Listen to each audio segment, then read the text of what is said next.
Chapter 1. The Desert of Forgotten Dreams. The alien world was as desolate as it was beautiful, an endless stretch of ochre sand that flickered beneath a cold, violet sky. A planet that once thrived with life now stood on the brink of eternal silence.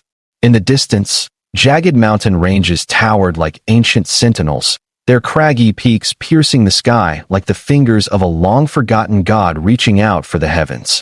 This world, far from the bustling hub of galactic politics and interstellar trade, had become an unmarked graveyard for those left behind. Those whose existence had been deemed insignificant, worthless by a galaxy that cared little for the fates of the weak. Yet, in this forsaken corner of the universe, a different story unfolded, one that few, if any, would care to hear. In the shadow of a long-abandoned city, where buildings once gleamed with the promise of progress, now only broken walls and crumbled towers stood as mournful reminders of a past life. It was in these ruins that a small group of alien girls had found shelter. They were survivors, though they scarcely resembled the vibrant beings they once had been. Their clothes, once colorful and radiant, were now little more than tattered rags, stained with the dust of the planet and the weight of their circumstances. Their skin, once smooth and shimmering, had become dry and cracked, the years of neglect carving deep lines into their faces. Their eyes, once filled with wonder and innocence, now carried the weight of an unbearable sorrow, reflecting the isolation they had been subjected to. They had been abandoned by the very race that had promised to protect them, their own kind, a proud and ancient civilization that had deemed them unworthy. The reasons for their abandonment were as cruel as they were simple. They were different. Their species, though remarkable in many ways, had a strange quirk of biology that set them apart from the rest. They were not perfect, not in the eyes of their people. They were too fragile, too weak, too helpless to contribute to the ongoing struggle for dominance in the galaxy. And so, they had been cast aside, left to die in the dust of a world that was both their home and their tomb. Each girl in the group had their own story, their own pain, but they were united by one common thread: the cruel, unforgiving nature of their abandonment. The first, a girl with dark purple skin and silver markings that seemed to glow in the dim light of the planet, had once been a scholar, a child prodigy who had dreamed of uncovering the secrets of the stars. Her mind had been sharp, her curiosity endless. She had believed, like many of her kind, that knowledge was the key to their survival. But when her people had decided they no longer needed scholars, they had cast her aside like a broken tool, her intellect wasted on a planet where there was nothing to study but sand. The second, a slender girl with sapphire blue eyes and delicate, translucent wings, had once been a dancer in the great courts of her people. Her movements had been graceful, mesmerizing, like a delicate breeze that could lift even the heaviest of hearts. But in a world that valued strength over beauty, her talent had become a liability. Her wings, once a symbol of freedom, were now ragged, tattered from endless days of harsh winds and stormy nights. She had once believed in the power of her art, but the moment her people saw her as nothing more than an object to be discarded, she lost her faith in everything she had been taught. The third, a girl with pale green skin and bioluminescent markings that rippled with an ethereal glow, had once been an engineer, a mind capable of bending machines and technology to her will. Her people had marveled at her creations, at the way she could breathe life into cold metal and make it dance to her command. But when her people decided they needed warriors, not thinkers, her skills had been deemed irrelevant. The machines she had built, the ships she had designed, had been left to rust on the planet's surface, discarded like the girl herself. They sat together in the ruins, huddled close for warmth and comfort, as the sun dipped below the horizon, casting long shadows across the landscape. The wind howled, carrying with it the scent of death and decay. The world seemed to whisper in the girls' ears, taunting them with the memories of a life that had once been full of hope, now lost forever. They had tried to survive on their own, scavenging for food, finding shelter wherever they could, but the harsh planet had no mercy. Each day was a struggle, each night a reminder that they were forgotten, that they were nothing more than broken fragments of a once proud civilization. But despite everything, despite the odds stacked against them, the girls still held on to the smallest shred of hope. They had been taught to survive, to endure, to never give up. And it was this small flicker of determination that had kept them alive for as long as they had. They refused to die here, on this desolate world. They would fight, even if it was just for another day. But then, just as their strength was beginning to wane, a figure appeared on the horizon. A human. It was the first human any of them had seen. They had heard stories about humans' tales of their resilience, their strength, their ability to overcome any challenge. But those were just stories, fairy tales spun by the few who had encountered them. To the girls, humans were nothing more than a distant myth, something they could never truly comprehend. But now, one stood before them, walking across the desert toward their encampment. At first, they thought he was a mirage, a trick of the mind brought on by the harsh environment. But as he grew closer, they saw him clearly, a man dressed in simple clothes, his face weathered by time, but his eyes filled with determination. He was carrying something, a large pack slung over his shoulder, and as he walked toward them, the girls could see that he was moving with purpose, not hesitation. The man stopped before them, his gaze sweeping over the small group of alien girls. For a moment, there was silence, a tense stillness that hung heavy in the air. The girls could feel the weight of his presence, the mystery that surrounded him. He was unlike anyone they had ever seen. His skin was pale, his hair dark and unruly, and his eyes held a kind of quiet strength that spoke volumes without uttering a word. He didn't speak at first, just stood there, taking in the sight of them. Then, after what seemed like an eternity, he dropped his pack to the ground and knelt before them. "I didn't think I'd find anyone out here," he said, his voice deep but kind, carrying the warmth of a man who had seen much and understood even more. "But I'm here now, and I'll help you." The girls stared at him, unsure whether to believe him or to run. After all, how could someone, especially a human, be trusted? They had been betrayed too many times before, abandoned by those they had once called their own. But there was something in his eyes that made them hesitate, something genuine, something real. He was not here to conquer them, not here to use them. He was here to offer a lifeline. The wind howled louder as the human sat before them, still kneeling, his pack now resting beside him. The girls could feel the weight of their collective skepticism, the lingering question of why he had chosen to show up in this forsaken corner of the universe, where no one else cared. His sudden appearance was an anomaly, something too perfect to be real. His mere presence was an enigma, an interruption to their otherwise predictable existence of misery. Yet, as they stared into his eyes, the sense of dread began to shift. There was no aggression in his posture, no false pretensions, just a deep, raw honesty that none of them had seen in the years they had spent on this dying planet. "Who are you?" the first girl asked, her voice shaky but laced with the faintest thread of hope. The human didn't flinch at the question. His eyes softened as he gazed at her, and then the others. He paused before responding, as though weighing the answer with the gravity of the situation. He hadn't come with an army, nor had he come as a conqueror. He was just one man, with nothing more than the will to act. "I'm just a mechanic," he said. "I fix things. I travel, looking for work. And I found this. You." The girls exchanged confused glances. It wasn't the answer they had expected. A mechanic? That was all he was.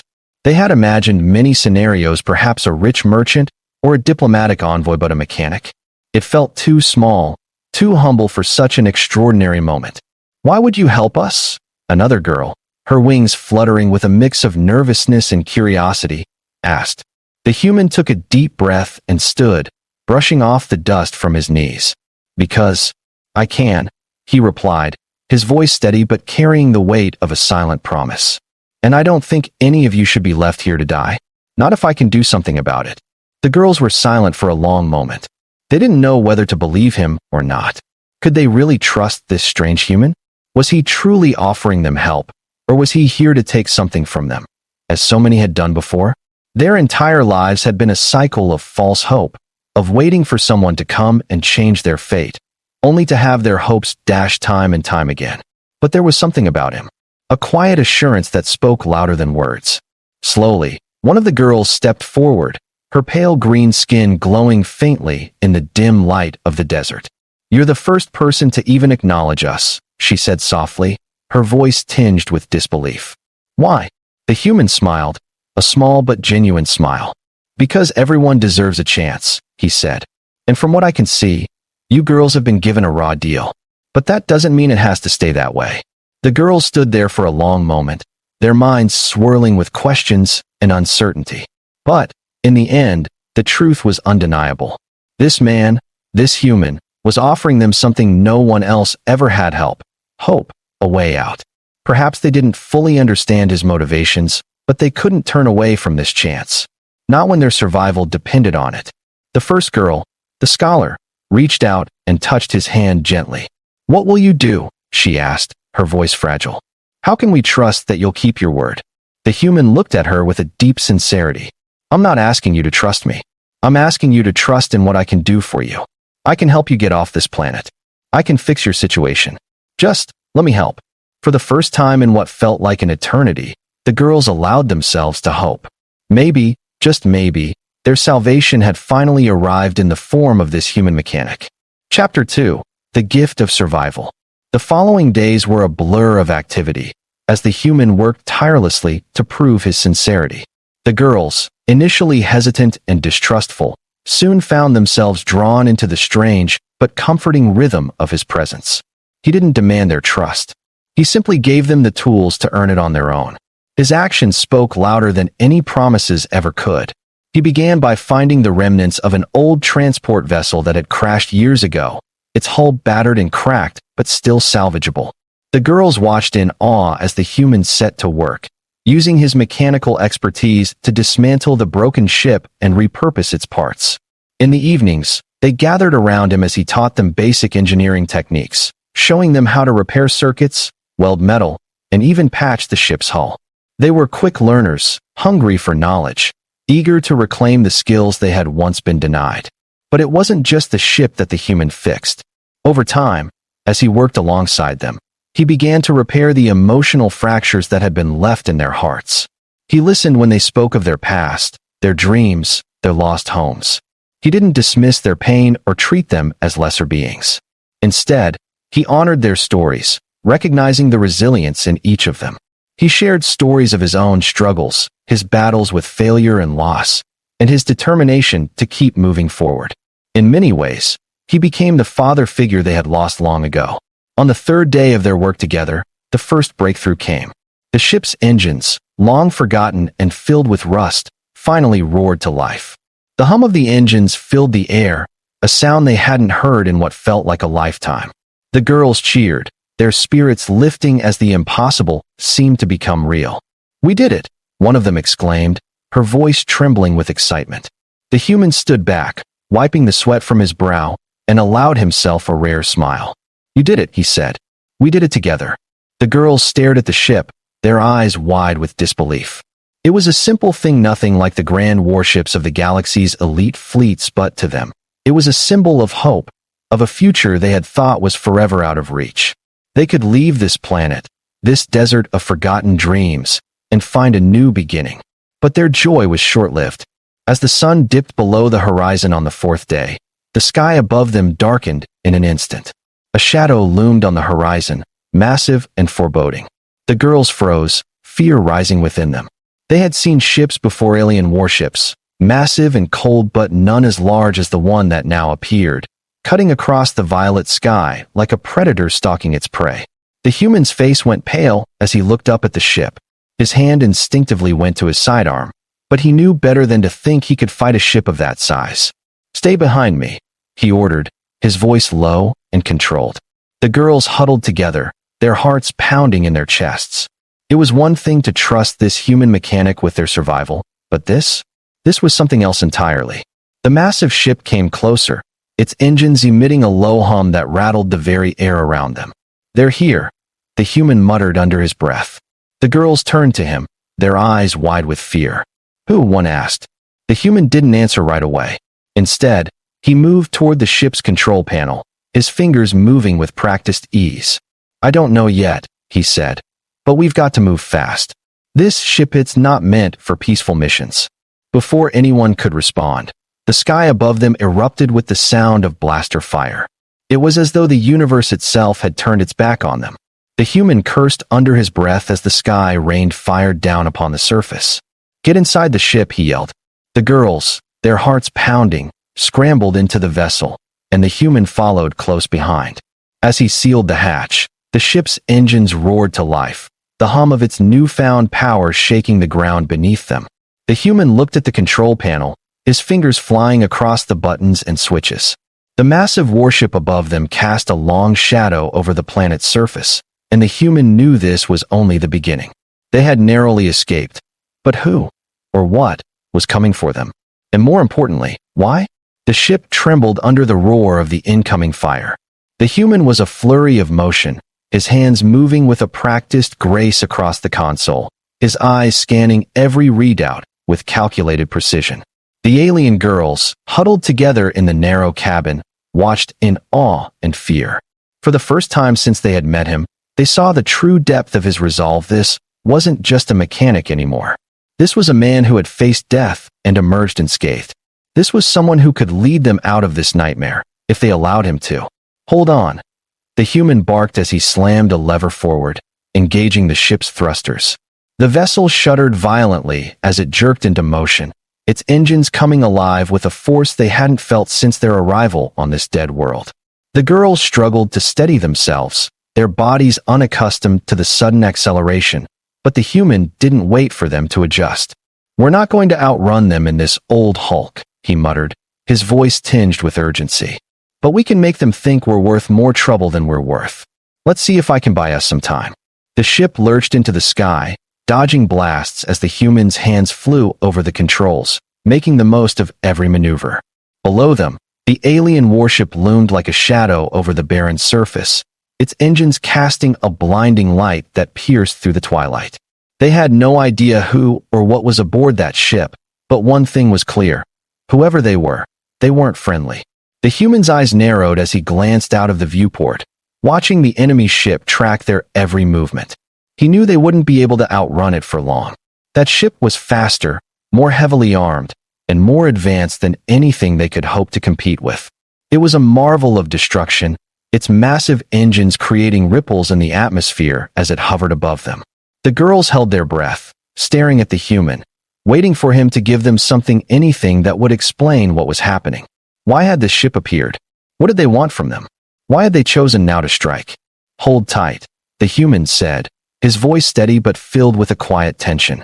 "I'm about to do something a little crazy." Before any of the girls could respond, the ship jerked again, this time in a completely different direction. The human had activated the ship's rudimentary cloaking device, a piece of ancient technology scavenged from the ruins of the planet. It wasn't perfect, nothing like the advanced stealth technology of the Empire's fleets, but it would be enough to give them a fighting chance. For now, as they ascended higher into the atmosphere, the human glanced at the girls, his face calm but hard with determination. "We don't have much time.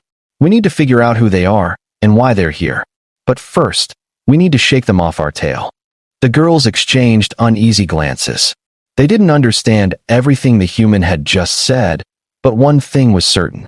They were all in this together now. There was no turning back. The ship's engines hummed steadily as they ascended through the atmosphere. The towering alien warship followed them relentlessly, its massive size dwarfing everything around them. It was a ship that could destroy entire planets if it wished. Yet here they were, just a group of alien girls and a single human, desperately fighting for their lives. For the first time in what felt like an eternity, the girls could see the spark of something resembling hope. This human, this stranger, was offering them a chance they never thought they would have. And though the path ahead was unclear and fraught with danger, they now knew that they were no longer alone in the galaxy. Someone cared. Someone was willing to fight for them. The human pressed a button, activating the comms system. A low static noise filled the air as he spoke into the mic. "This is the ship's captain. You've got exactly 3 seconds to respond. You want to tell me who you are, or should I just assume you're here for a little welcoming party?" The girls exchanged a look. Was the human really taunting them? His calm, collected demeanor was both puzzling and strangely comforting. But before any of them could ask more questions, the voice came over the intercom, cold and mechanical, yet tinged with something they couldn't quite identify. "You are trespassing, human," the voice intoned. "Your vessel is unregistered. You will stand down and prepare for inspection." The human snorted. Good luck with that. I've got better things to do than get inspected by whatever monstrosity you have on that ship." The intercom crackled again, and this time, the voice was sharper, more insistent. "Your life is forfeit, human. You will surrender now, or we will eliminate you and your cargo." The human's hand hovered over the control panel. He didn't hesitate. "You want to take a shot at me? Fine. But don't be surprised if it doesn't end well for you." The alien girls tensed, fear rising again. But the human's unshaken confidence gave them something they hadn't felt in a long time: courage. "Prepare for evasive maneuvers," he said calmly, turning to the girls. "This is going to get rough." And then, with a sudden jolt, the ship veered sharply to the left, evading another blast from the pursuing warship. Chapter 3: A Tale of Two Fates. The battle raged on, though it was hardly a fair contest. The humans' ship, cobbled together from scraps and salvaged parts, could only do so much against the might of the alien warship. Yet, it wasn't the ship's firepower or speed that kept them alive. It was the humans' resourcefulness. With every evasive maneuver, every quick-thinking action, he kept them one step ahead, giving the girls a chance to survive, to see another day. As they dove and swerved through the atmosphere, narrowly avoiding fire from the warship's cannons, the girls were reminded once again of the world they had been thrust into. A world where survival was not guaranteed, where death loomed at every corner. But with the human at the helm, it no longer seemed like a world of hopelessness. It had become a world of possibilities. "What are they doing?" one of the girls asked, her voice tight with anxiety as she gripped the seat beneath her. "Chasing us," the human replied, his eyes focused on the glowing red lights of the ship's control panel. "And they're getting closer. I have an idea, but I'm going to need your help." "Anything," another girl said quickly, her face filled with determination. The human nodded, a small smile breaking through the grim tension. "We need to send them a message they won't forget. Help me reroute the power from the engines to the main guns. We're going to give them a little surprise." As the girls worked together with the human, their previous fears and uncertainties began to fade. They weren't just passive passengers on this ride anymore. They were part of the solution. They were fighting back. "Ready?" the human asked, his voice low but confident. "Ready," they all said, almost in unison. The human didn't wait for any further confirmation. With a quick twist of the dial, he activated the ship's weaponry, sending a devastating shockwave directly toward the pursuing alien warship. The blast hit the massive ship, sending it into disarray. The human grinned as he watched the feedback ripple through the enemy's shields. "That should give them something to think about," he said, his voice filled with a dark satisfaction. But just as they thought they had the upper hand, the warship retaliated. A series of pulses crackled through the comm system. "You will not escape," the voice boomed. "This is not over." The human's eyes hardened as he turned back to the control panel. "No," he muttered under his breath. "This is just the beginning." The chase was far from over, and whatever the warship wanted from them, the human knew one thing. They had no intention of giving it up without a fight. As the ship darted toward the stars, leaving the battle behind them, the girls looked at one another, their hearts pounding with the adrenaline of survival. The human had given them more than just a way off the planet. He had given them a new purpose, a reason to live. But the questions still lingered: who were the enemies pursuing them? And why were they so determined to capture the alien girls? These questions would have to wait. For now, survival was their only concern. And with the human leading them, there was a chance they could find the answers if they lived long enough to ask them. The ship's hull vibrated with every near miss as the human pushed the old vessel to its limits. His fingers flew over the controls, guiding the ship through tight, evasive maneuvers as the enormous alien warship pursued relentlessly behind them. The sound of blasts ricocheting off the ship's shields sent jolts of panic through the girls, but the human remained calm, his focus unwavering. He was no longer just the mechanic who had stumbled upon their lives. He was their protector, their leader, their lifeline. The girls sat in tense silence, their hands gripping the edges of their seats, eyes wide as they watched the display in front of them. The warship above them was an enormous shadow in the sky, casting its menacing presence over the tiny vessel that was desperately trying to evade its grasp. Despite the powerlessness they had felt for so long, despite the years of being discarded by their own people, here they were, fighting for their lives alongside a human who had chosen to risk everything for them. I can't keep this up forever, the human muttered, his voice strained. Their ship is faster, better equipped, and they're starting to get serious. We need a plan now. The first girl, the scholar with the purple skin, leaned forward, her mind working quickly. What if we can turn the ship around, make it look like we're surrendering? We could buy ourselves some time. The human glanced at her, a flicker of thought crossing his eyes. We could, but they'll know we're bluffing the moment they lock onto us. They're not that naive. We need something they don't expect. One of the girls, the dancer with sapphire blue eyes, looked up. What about the ship's stealth capabilities? Can you make it disappear again? The human's lips curled into a brief, tight smile. It's not a perfect system. I can only use it once, maybe twice, before it burns out. But if we time it right, we might be able to lose them long enough to make a jump. A jump. The engineer girl's voice was tentative, but her hands were already moving over the ship's controls, familiarizing herself with the console. You mean to use the ship's FTL drive? Are you sure it can handle that after all the damage? The human looked grim. It's a risk. But if we don't do it now, we're dead. No matter how much you've repaired this ship, we're no match for that warship. The girls exchanged worried glances, but the human's determination was contagious. They had no choice. They trusted him. And perhaps, for the first time in their lives, they could afford to hope. Okay, the scholar said, her voice steady despite the fear in her chest. Let's do it. The human nodded. Right. Everyone, hold on. This is going to get bumpy. Without another word, he pushed the throttle forward, increasing the ship's speed as it sped toward the atmosphere, racing away from the warship. The alien vessel followed, its engines roaring as it gained on them. Just when it seemed like the human would lose the fight, he turned sharply, diving towards the lower orbit of the planet. The alien warship followed suit, its guns charging up for a final blast that would obliterate the smaller ship. Now, the human yelled. The girls worked in sync with him, rerouting power to the cloaking system and the FTL drive. With a final, desperate command, the human activated the ship's stealth mode, causing the vessel to flicker out of sight. The warship fired into the empty space where the human ship had been, but it was already gone, slipping through the fabric of space itself. The girls gasped, the sheer force of the FTL jump making their bodies feel as though they were being stretched and compressed all at once. Their hearts raced as the disorienting sensation of interstellar travel washed over them. The familiar planet, the burning warship, and the looming threat of death vanished, replaced by the calm, eerie silence of the void.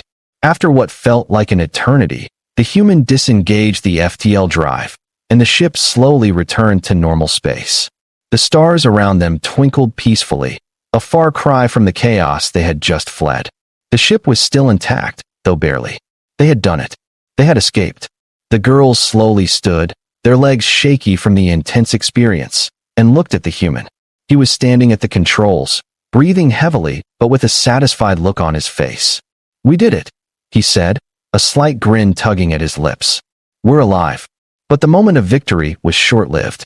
The hum of the ship's engines gradually quieted, and a new sense of uncertainty began to settle in. The danger had passed, but the questions remained: who were the beings pursuing them, and why had they targeted these girls? Why had they been abandoned in the first place, left to rot on a dying planet? The first girl, her hands trembling slightly, stepped forward. What now? She asked, her voice soft but filled with both gratitude and confusion. Where do we go from here? The human turned to her, his expression thoughtful. First, we find out who sent that ship after you. Then we get the answers you all deserve. We don't stop until we know the truth. Another girl, the engineer, nodded, her face filled with resolve. We can help. We can make sure they never come after us again. The human smiled, his eyes glinting with quiet pride. That's the spirit.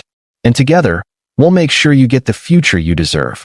The ship drifted into the unknown, the stars stretching out before them like a canvas waiting to be painted with their new fate. They were no longer mere survivors, they were a team, a family forged through fire and adversity. And as they looked toward the future, the girls knew they were no longer alone in the universe. They had a protector, a human who had not only saved them, but had given them hope. The vastness of space was still before them, filled with dangers, mysteries, and unknown challenges. But with the human by their side, the alien girls knew that no matter what came next, they would face it together. They would fight for their place in the galaxy and they would win. Chapter 4. The Dawn of a New Beginning. As the days passed, the small ship began to feel like home. They worked together to repair what remained of the vessel, patching up the damaged systems and making it their own. The girls, once haunted by their abandonment and the cruelty of their past, now found themselves growing stronger, more confident in their abilities. They learned from the human, but they also began teaching him bits of their culture, their knowledge, the languages of their people. There was no longer a divide between them. They were equals, each of them contributing to the shared goal of survival. But it wasn't just the ship that was being repaired. Slowly but surely, their spirits began to heal as well. The human's unwavering belief in them, his willingness to fight for their future, had reignited a spark inside of them that they thought had long since died. They began to laugh again, to share stories, to dream of a future beyond the desert planet and the endless warship chases. Then, one day, as the human navigated through a quiet star system, a signal came through. It was a distress call from a nearby ship, an old freighter, drifting and damaged. It was a call for help. The human didn't hesitate. "We've got work to do," he said, already heading toward the controls. "Let's see what we can do." The girls looked at one another, their hearts filling with hope and purpose. They weren't just surviving anymore, they were making a difference. And as they prepared to respond to the distress call, they knew that this was only the beginning. They had come so far, together, and now, the universe itself was opening up before them, full of possibilities. It was theirs for the taking. The journey had only just begun.